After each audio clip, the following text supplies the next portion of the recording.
Albert Einstein once said, "Education is not the learning of facts, but the training of the mind to think."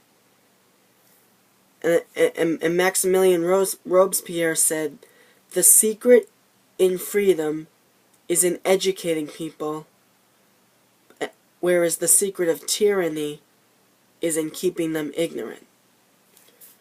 And let me just say that there is a real enemy out there in the spiritual realm, Satan, that wants to keep people ignorant. Because, again, there was a reason why God said very clearly in Deuteronomy 6:4, in the Hear, O Israel, the Lord our God, the Lord is one. You shall love the Lord your God with all your heart, with all your soul, with all your strength. And these words which I command you shall be in your heart. You shall teach them diligently to your children, and shall talk of them when you sit in your house, when you walk by the way, when you lie down, and when you rise up. So notice that key word, teach them diligently to your children.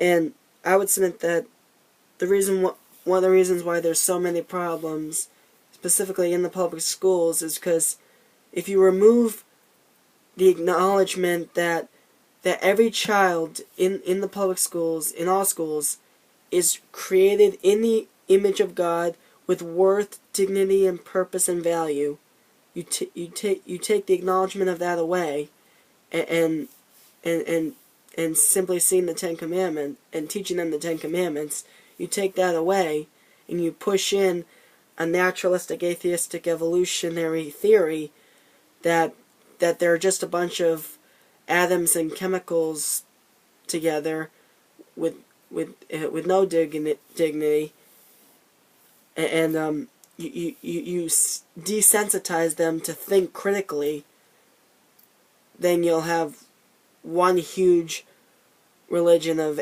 atheism, and that would explain why you have all the gun shootings and people acting like animals. Because if you keep teaching them that they're nothing but animals, then why would you be surprised when they act like animals?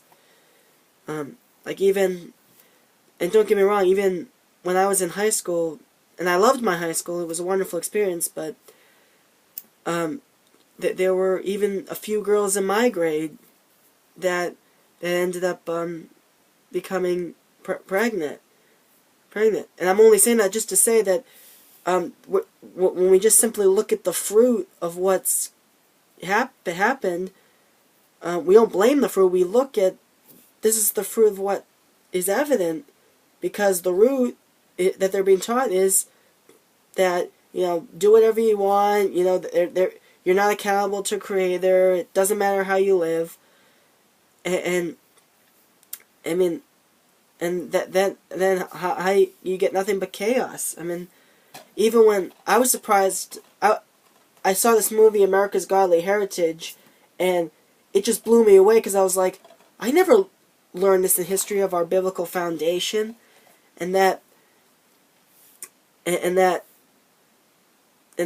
when God was taken out of schools and the evolution was pushed in, it goes through the statistics that premarital sex and abortions and everything skyrocketed. Because again, there's a reason why the Bible says the fear of the Lord is the beginning of wisdom and knowledge.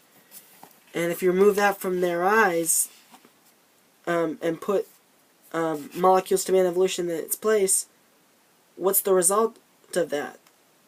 Well, I think we could see the result of it.